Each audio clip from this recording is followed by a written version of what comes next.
Good morning. आज की solid state की क्लास में हम पढ़ेंगे प्रतिचुंबकत्व का लैंगविन सिद्धांत, मतलब लैंगविन थ्योरी ऑफ डायमैग्नेटिज्म।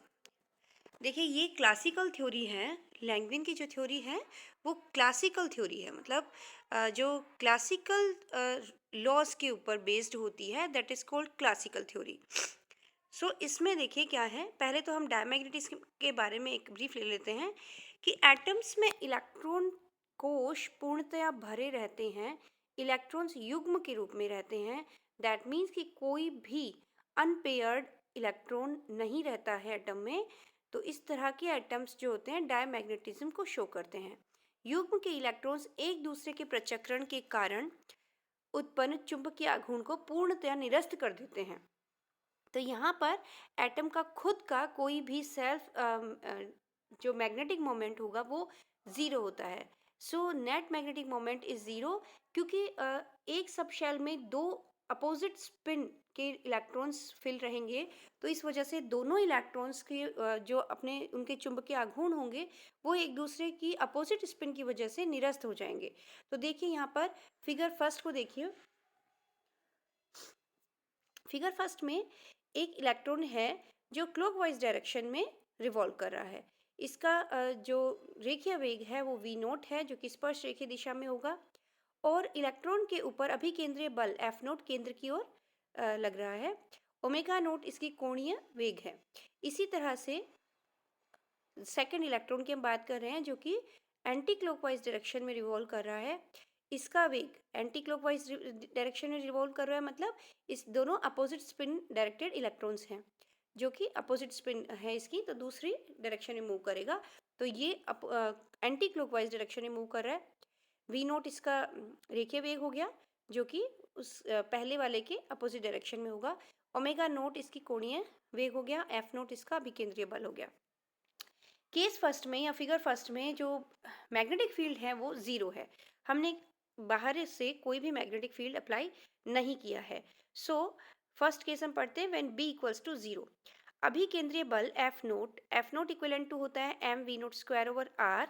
यहाँ पर एम इलेक्ट्रॉन का मास हो गया, वी नोट उसकी रेखीय वेग हो गया, और आर इलेक्ट्रॉन के पथ की त्रिज्या है।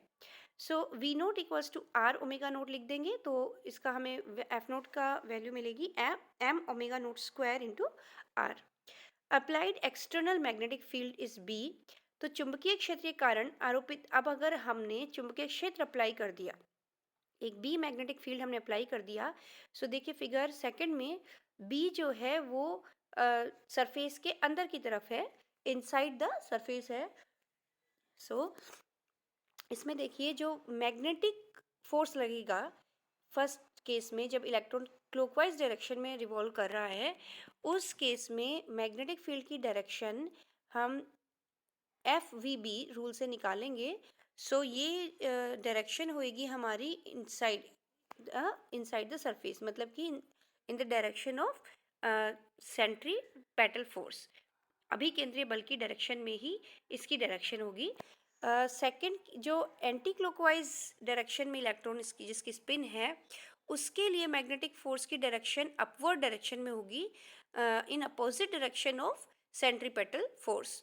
सो देखिए चुंबकीय क्षेत्र के कारण आरोपित चुंबकीय बल क्या होगा, F B equals to Q into V cross B. यहाँ पर क्यू की वैल्यू माइनस ई है और वी इसका रेखीय वेग cross B magnetic field. So F B equals to B E V, that is equivalent to B E R omega. यहाँ पर v जो है वो चेंज हो जाएगा, क्योंकि फर्स्ट केस में जब मैग्नेटिक फील्ड नहीं है तो हमने रेखीय वेग v नोट लिया है, लेकिन जब हमने मैग्नेटिक फील्ड अप्लाई किया है यहाँ पर हमने इलेक्ट्रॉन का रेखीय वेग v लिया है, क्योंकि जब हम मैग्नेटिक फील्ड अप्लाई कर रहे हैं तो इसकी वेलोसिटी में कुछ चेंज होगा। सो हमने इसे यहाँ पर v लिया है, और जो एंगुलर वेलोसिटी है इसको दोनों केसेस में डिफरेंट लिया है। क्लॉकवाइज डायरेक्शन में हमने इसे ओमेगा टू लिया है और एंटी क्लॉकवाइज डायरेक्शन में हमने इसे ओमेगा वन लिया है। तो यहाँ पर जो जनरल हम बात कर रहे हैं, यहाँ पर हम v की वैल्यू आर ओमेगा पुट करेंगे। R is the path radius of the electron, where omega चुंबकीय क्षेत्र की उपस्थिति में इलेक्ट्रॉन का कोणीय वेग है। अब देखिए डायरेक्शन ऑफ एफ बी हमने कैसे डिसाइड किया। For positive charge right hand के अकॉर्डिंग, राइट हैंड जो रूल होता है पॉजिटिव चार्ज पार्टिकल्स के लिए दिया जाता है, थंब को आप वी की डायरेक्शन में रखेंगे, फिंगर्स को बी की डायरेक्शन में रखेंगे, तो जो हथेली की डायरेक्शन होगी वो आपकी मैग्नेटिक फील्ड की डायरेक्शन होगी। लेकिन सिंस हमारा यहाँ पर चार्ज नेगेटिव है इलेक्ट्रॉन का, इसलिए ये अपोजिट डायरेक्शन में आएगा। तो अगर राइट हैंड से पॉजिटिव चार्ज पार्टिकल के लिए फर्स्ट केस में अपवर्ड डायरेक्शन में हमारा फोर्स आता है, तो यहाँ इलेक्ट्रॉन के लिए डाउनवर्ड डायरेक्शन में आएगा, केंद्र की तरफ। और सेकंड केस के लिए अगर डाउनवर्ड आता है तो यहाँ पर अपवर्ड, केंद्र से बाहर की तरफ हमारा मैग्नेटिक फोर्स काम करेगा। सो ठीक है, फॉर क्लॉकवाइज रोटेशन में एफ नोट और एफ बी सेम डायरेक्शन में होंगे, और एंटी क्लॉकवाइज रोटेशन में एफ नोट और F B anti parallel direction में होंगे। सो एफ जो होता है overall force, that is equivalent to F naught plus F B plus minus F B, ये डायरेक्शन पर डिपेंड कर रहा है। सो एफ की वैल्यू, अगर ओवरऑल वैल्यू हम एम ओमेगा स्क्वायर आर लिख रहे हैं, ओके, सो एफ नोट की value M omega naught square R है,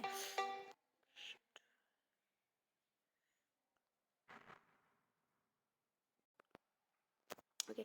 so F equals to F naught plus minus F B हम लिखेंगे, एफ की value M omega square R हम देंगे, that is equal to M omega naught square R plus minus E omega R B, जो हमने यहाँ पर find out किया था। सो यहाँ पर M R omega square minus omega naught square, इसको हम लेफ्ट हैंड साइड में ले गए, that is equals to plus minus E omega R B. यहाँ हमने इसको कर लिया, omega square minus omega naught square को omega plus omega naught and omega minus omega naught, that is equal to plus minus E B omega over M. यहाँ पर omega minus omega naught, omega है जब हमने magnetic field apply किया है तब angular frequency, और ओमेगा नोट है जब हमने कोई भी मैग्नेटिक फील्ड अप्लाई नहीं कर रखा है उस वक्त एंगुलर फ्रीक्वेंसी। सो जो डिफरेंस है इन दोनों में, that is we here assume delta omega, that is a change in angular frequency of electron की। अब मैग्नेटिक फील्ड अप्लाई करने पर इलेक्ट्रॉन की एंगुलर फ्रीक्वेंसी में कितना चेंज आया है। And delta omega equals to omega minus omega naught, that is very very less than from omega. ये जो डिफरेंस है ये बहुत ही माइन्यूट है, बहुत ही कम है। सो ओमेगा के कंपैरिजन में ये बहुत ही स्मॉल है। So we can take omega minus omega naught, that is approximate equals to 0, and omega is approximate equals to omega note हमने ले लिया है। So omega plus omega note हो जाएगा 2 omega. So here delta omega, omega minus omega note को हमने delta omega लिखा है, ओमेगा प्लस ओमेगा नोट को हमने 2 ओमेगा लिखा है, that equivalents to plus minus E B omega over M. यहाँ पर डेल्टा ओमेगा की हमारी वैल्यू आ गई plus minus E B, omega से ओमेगा कैंसिल हो गया, ओवर 2m। सो ये जो हमारे पास फैक्टर आया है plus minus E B over 2m, this is called Larmor frequency. ये जो वैल्यू है ई बी ओवर 2m की, ये है change in angular frequency of electron. कि मैग्नेटिक फील्ड जब अप्लाई किया जाता है किसी भी मटेरियल पर, तो उसके एटम्स में जो इलेक्ट्रॉन्स की एंगुलर फ्रीक्वेंसी है वो चेंज हो जाती है, और उसमें जो चेंज होता है that is called Larmor frequency. Due to external magnetic field the angular velocity of electron, that is omega, that is changed by delta omega, and this delta omega change the magnetic moment। ये जो delta omega है जो frequency में change है, इस change की वजह से एटम का मैग्नेटिक मोमेंट भी चेंज होता है। सो अब हम देखते हैं कि कितना चेंज होता है और कैसे चेंज होता है। सिंस म्यू एल जो कक्षीय चुंबकीय आघूर्ण है उसकी वैल्यू होती है minus E omega R square over 2। Here this minus sign because of the opposite directions of mu l and omega। Delta mu L, अब देखिए अगर हम कहें कि ओमेगा में चेंज डेल्टा ओमेगा होता है तो इसके रिस्पेक्टिवली म्यू एल में कितना चेंज होगा। So this is delta mu L, that is equivalent to minus E R square over 2 delta omega, minus E R square over 2। Delta omega की value हमने यहाँ पुट करी है plus minus E B over 2m। So delta mu L equals to minus plus, क्योंकि already minus sign है तो plus की जगह माइनस हो गया और माइनस माइनस प्लस हो गए तो नीचे वाला प्लस हो गया। So minus plus E square R square B over 4m। In first case में जब दोनों ही फोर्सेस एक ही डायरेक्शन में हैं, ओमेगा ओमेगा नोट की तुलना में बढ़ जाएगी। जब फोर्सेस दोनों एक ही डायरेक्शन में हैं तो हम कह रहे हैं कि जो आफ्टर फ्रीक्वेंसी है, बाद वाली जो फ्रीक्वेंसी है, वो पहले वाली फ्रीक्वेंसी की तुलना में बढ़ जाएगी, क्योंकि सेंट्रीपेटल फोर्स बढ़ रहा है, केंद्र की तरफ लगने वाला फोर्स की वैल्यू बढ़ रही है। Since mu L is directly proportional किसके है, ओमेगा की है। ओके, और डेल्टा म्यू एल जो है, सो म्यू एल भी बढ़ जाएगा। म्यू एल डायरेक्टली प्रोपोर्शनल आ रहा है किसके, ओमेगा के है होता है। सो जो वैल्यू है, मैग्नीट्यूड है म्यू एल का, वो डायरेक्टली प्रोपोर्शनल ओमेगा है। सो म्यू एल बढ़ेगा, ओमेगा बढ़ रही है हमारी, तो म्यू एल भी बढ़ेगा। बट म्यू एल की वृद्धि की दिशा बी की दिशा के विपरीत होगी, क्योंकि म्यू एल जो है वो बी की दिशा के अपोजिट डायरेक्टेड है। ओके, सो सेकेंड केस में एफ बी और एफ नोट जब अपोजिटली डायरेक्टेड है, सो ओमेगा ओमेगा नोट की तुलना में कम होगा, क्योंकि यहाँ पर एक फोर्स है जो बाहर की तरफ लग रहा है इलेक्ट्रॉन के, जब मोशन कर रहा है, जब घूर्णी गति कर रहा है, तो एक फोर्स जो एफ बी फोर्स है मैग्नेटिक फील्ड की वजह से, वो इलेक्ट्रॉन को बाहर की तरफ धकेल रहा है अपने पाथ से, और एफ नोट जो है वो केंद्र की तरफ ले जा रहा है, तो इससे इलेक्ट्रॉन की कोणीय आवृत्ति में कमी आएगी। सो म्यू एल भी कम होगा, म्यू एल भी कम होगा, क्योंकि म्यू एल प्रोपोर्शनल होता है ओमेगा के, बट म्यू एल की कमी की दिशा बी की दिशा में ही होगी। क्योंकि म्यू एल की कमी की दिशा बाहर की तरफ होगी, तो एफ बी की दिशा में होगी, तो मैग्नेटिक फील्ड की डायरेक्शन में होगी। Delta mu L equals to minus E square R square B upon 4m, negative side में होगी। यदि किसी एटम में z इलेक्ट्रॉन्स हों तो प्रेरित चुंबकीय आघूर्ण की वैल्यू हम क्या देंगे, delta mu equals to minus Z E square B upon 4m R square. देखिए यहाँ पर अगर z इलेक्ट्रॉन्स हम माने, जो ऊपर बात करी है हमने वो एक इलेक्ट्रॉन की वजह से करी है, तो अगर z इलेक्ट्रॉन्स हो तो हम इसे z से मल्टीप्लाई कर देंगे कि z इलेक्ट्रॉन्स का total change in magnetic moment क्या होगा। तो डेल्टा म्यू की वैल्यू हम देंगे, तो इस ऊपर वाले फैक्टर को हम ऊपर वाले फैक्टर को हम z से मल्टीप्लाई कर देंगे। So this is minus Z E square B over 4m।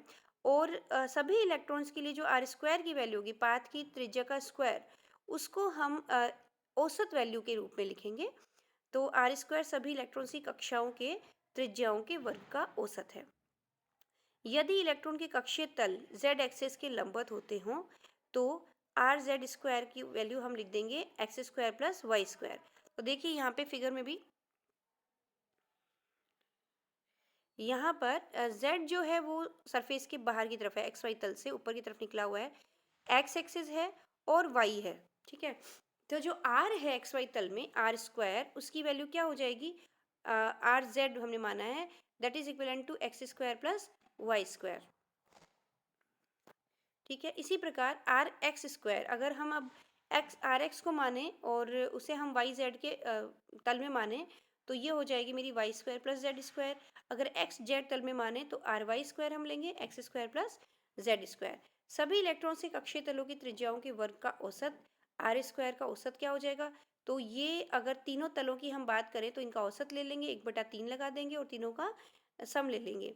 So that is equivalent to 2/3, हमारे पास लास्ट फॉर्मूला आएगा X square plus Y square plus Z square.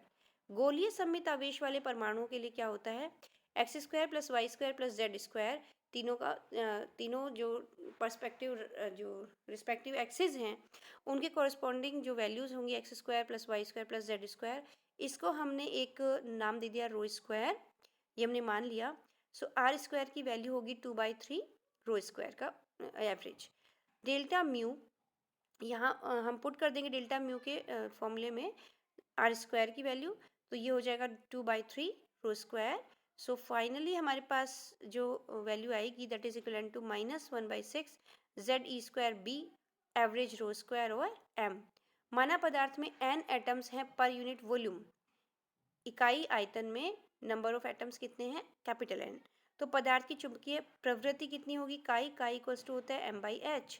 सो m की वैल्यू होगी n delta mu, because mu जो होता है वो होता है m/n।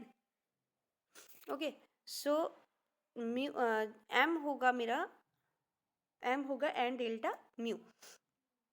जो म्यू होता है m/v, इकाई आयतन में magnetic intensity, right. So upon h की वैल्यू हो गया b over mu naught. So यहाँ पर जो वैल्यू आएगी काई की that is mu naught and delta mu over B. Chi की वैल्यू में हम पुट कर देंगे डेल्टा म्यू की वैल्यू, और फाइनल जो वैल्यू मिलेगी काई की, this is minus mu naught Z E square N over 6m row square. बाह्य चुंबकीय क्षेत्र इलेक्ट्रॉन के कोणीय वेग में परिवर्तन। बाह्य चुंबकीय क्षेत्र के कारण इलेक्ट्रॉन के कोणीय वेग में परिवर्तन होता है। Second, chi does not depend on B and T, क्योंकि काई के फैक्टर में बी और टी नहीं आ रहे हैं। ठीक है, सो काई में जो है चुंबकीय क्षेत्र और तापमान पर किसी भी तरह से निर्भर नहीं करती है डायमैग्नेटिक मटेरियल्स के लिए। और काई नेगेटिव होती है for all materials, that is सभी पदार्थ डायमैग्नेटिज्म होते हैं but suppressed by ferromagnetism and paramagnetic properties. तो यहाँ पर देखिए कि काई में कोई पदार्थ की स्पेसिफिक प्रॉपर्टी यहाँ पे मेंशन नहीं है, तो इसका मतलब सभी पदार्थों में ये प्रॉपर्टी मिलती है। लेकिन अगर पदार्थ में फेरोमैग्नेटिक या पैरामैग्नेटिक गुण हैं तो ये वाला गुण डायमैग्नेटिज्म का उनसे दब जाता है, सप्रेस हो जाता है, इसलिए ये हमें नज़र नहीं आता है। तो ये जो डोमिनेंट कर जाते हैं, फेरोमैग्नेटिक हो या पैरामैग्नेटिक हो, अगर पदार्थ में ये प्रॉपर्टीज डोमिनेंट कर जाएंगी तो डायमैग्नेटिज्म हमें नज़र नहीं आएगा। बाकी ये सभी पदार्थों में हो पाया जाता है। ठीक है, सो थर्ड है काई इलेक्ट्रॉन जो वितरण है, डिस्ट्रीब्यूशन है, उस पर निर्भर करती है, क्योंकि यहाँ पर रो स्क्वायर जो फैक्टर आ रहा है, rho square that is the average radius of the atoms, है ना। एटम्स का होगा, सभी एटम्स के लिए हमने बात करी थी, तो सभी एटम्स का जो एवरेज रेडियस है दैट इज रो स्क्वायर। अगर हम इलेक्ट्रॉन को गोलीय सममित मानते हैं, एक गोले के रूप में स्फेरिकली स्ट्रक्चर मानते हैं, तो उस केस में सभी एटम्स के लिए, एन एटम्स के लिए सभी इलेक्ट्रॉनिक पाथ की एवरेज रेडियस थी रो स्क्वायर। तो इसका मतलब इलेक्ट्रॉनिक वितरण पर भी निर्भर कर रही है। थर्ड है काई प्रति चुंबकीय तत्व के एटॉमिक नंबर Z पर भी निर्भर कर रही है। तो देखिए Z पर भी प्रति चुंबकीय पदार्थ का जो इंटेंसिटी होगी इसके प्रति चुंबकत्व की, वो किस पे डिपेंड करती है, Z पर भी निर्भर करती है। तो ये 3-4 बिंदु हैं। नेक्स्ट हम अनुचुंबकत्व का लैंगविन थ्योरी लेंगे, इसमें अनुचुंबकत्व का। ये हमारा प्रतिचुंबकत्व कंप्लीट हो गया। नेक्स्ट लेक्चर में हम अनुचुंबकत्व पढ़ेंगे। Thank you.